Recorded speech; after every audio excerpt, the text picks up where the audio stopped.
তো এভরিওয়ান, হাতে 4 minute time থাকলে তবেই গল্পটা শুনুন, না হলে যখন টাইম হবে তখন শুনবেন। আমার নাম আকাশ চৌধুরী, আপাতত বেকার। আজ বাইরে শীত পড়েছে, তাই রাতের খাবার তাড়াতাড়ি খেয়ে ঘুমিয়ে পড়েছি। হঠাৎ রাতের বেলা কেউ আমার দরজায় কড়া মারছে। আমি বিরক্তির স্বরে বললাম, কে? উত্তর এলো না। শেষমেশ ঘরের আলোটা জ্বেলে ঘড়ির দিকে তাকালাম, তখন প্রায় রাত 1টা। এরপর দরজাটা খুলে দেখলাম বিমল এসেছে। এই ফাঁকে তোমাদের বলে রাখা ভালো, বিমল আমার কলেজের বন্ধু। তার পুরো নাম বিমল সেন।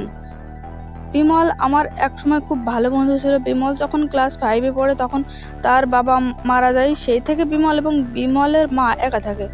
সে যাই হোক, বিমলকে ঘরে আসতে বললাম, ঘরে এসে বসলো, কিন্তু আমার সাথে কোনো কথা বললো না। আমি নিজের মতন বলতে লাগলাম, সবাই ভালো আছে কিনা, কাকিমা অর্থাৎ বিমলের মা কেমন আছে। এই কথা শুনে বিমল চোখ ছলছল করে উঠলো। আমি বিমলকে খুব তোড়জোড় করে জিজ্ঞেস করলাম, কি হয়েছে। সে আমাকে বলল, গত পরশুদিন তার মা মারা গেছে। আমি শুনে খুব কষ্ট পেলাম। বিমল কিছুক্ষণ চুপ করে থাকলো, এরপর আমাকে একটা ঘটনা বললো। বিমলের মা মারা যাওয়ার পর থেকে বিমলের বাড়িতে নাকি সব অদ্ভুত ধরনের আওয়াজ হয় রাতের বেলা। আমার শুনে ব্যাপারটা হাস্যকর মনে হলে বিমলের আশ্বাস দিয়ে বললাম, কাল তার বাড়ি যাব। বিমানের থেকে জানতে পারলাম তারা এখন কলকাতা থেকে। সেই রাতে আর ঘুম হয় না। বিমলের সাথে গল্প করতে করতে কখন সকাল হয়ে গেছে টেরও পাইনি। পরের দিন স্নান খাওয়া দাওয়া সেরে দুপুর 12টার ট্রেন ধরলাম।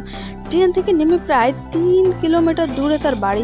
বিমলের বাড়ি যেতে প্রায় 5 ঘন্টা। সন্ধ্যা 5টা। বিরাট বড় বাড়ি। বাড়ির সামনে বাগান, পিছনে একটি ছোট্ট পুকুর আছে। বিমলের মা মারা যাওয়ার পর থেকে বিমল একজন চাকরকে রেখেছে, তার নাম রামু। বিমলের সাথে এই বাড়ি সম্বন্ধে নিয়ে গল্প করতে করতে দেরি হয়ে গেল। বিমলের থেকে জানতে পারলাম বিমল এই সবেই কিনেছে একজন ব্যবসায়ী কাছ থেকে। গল্প করতে করতে রামু কাকা রাত 10টায় খাবার দিয়ে দিল। আমার খেয়ে দিয়ে ঘুমিয়ে পড়লাম। আমি এবং বিমল এক ঘরে শুলাম ব্যাপারটা দেখবার জন্য। তখন প্রায় রাত 2টো। ঘুমের আধো চোখে ঘড়িটা ঠিক দেখতে পারলাম না। কেউ যেন ব্যালকনি দিয়ে ঘুরে বেড়াচ্ছে। আমি ব্যাপারটা দেখবো, ঠিক তাই জন্য লাইট জ্বালালাম, কিন্তু লাইট জ্বালানোর সাথে সাথে পায়ের শব্দ ভ্যানিশ হয়ে গেল। আমার খুব ভয় হতে থাকলো। ভয়ে আমরা ঘামে স্নান হয়ে গেলাম। আমরা ঘুমানোর চেষ্টা করলাম, কিন্তু ঘুম আসলো না। কিছুক্ষণ পর আমাদের দরজায় কেউ কড়া মারলো। তার মধ্যে আমি বিমলকে বললাম, রামু কাকা নয় তো? বিমল বলল, সে রাতেই বাড়ি চলে যায়।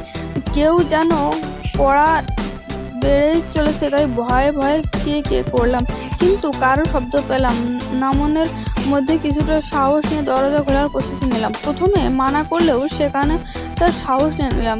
আমি প্রথমে ঘরের লাইট জ্বেলে দরজা খুললাম। দরজা খুলতে কেমন যেন ঠান্ডা হয়ে ঘরের মধ্যে প্রবেশ করলো। এরপর শুনতে পেলাম কেউ যেন আমাদের ঘরের গন্তব্যে দৌড়ে আসছে। এক স্ত্রী, তারা পোজা গলা শরীর নিয়ে আমাদের দিকে এগিয়ে আসছে। আমরা ভয়ে ভয়ে দৌড়াতে, বিমল আমাদের সাথে দৌড়াচ্ছিল, কিন্তু কখন ভ্যানিশ হয়ে গেল মালুম পড়লো না। এরপর দৌড়াতে পায়ের সাথে কিছু হোঁচট খেলাম। নিচের দিকে তাকিয়ে দেখি বিমল শুয়ে আছে, তার বুকে যেন ক্ষত করে দিয়েছে। এরপরে আমি দৌড়তে লাগলাম। পরের দিন সকালে বাড়ির বাগান থেকে বিমল আমাকে ডেকে দিল। আমরা দুজনে রাতের কথাটা নিয়ে খুব চিন্তায় আছি। আমি বিমলকে বললাম, এই বাড়িটি ছেড়ে দিয়ে একটু অন্য বাড়ি দেখতে। এই কদিন না হয় আমার বাড়িতে থাকবে। সেই কথা অনুযায়ী আমরা দুপুরে খাওয়া দাওয়া সেরে বেড়াতে যাব। ঠিক সেই সময় আমাদের তোড়গোড়ায় এক সাধু বাবা এসে হাজির। কিছু না বলে বিমলকে ডেকে বললো এই বাড়ি ছেড়ে চলে যেতে, কারণ এই বাড়িতে নাকি আত্মাদের বাস। তো এই গল্পটা কেমন লেগেছে এতক্ষণ ধৈর্যের সাথে শোনার জন্য সবাইকে অসংখ্য ধন্যবাদ।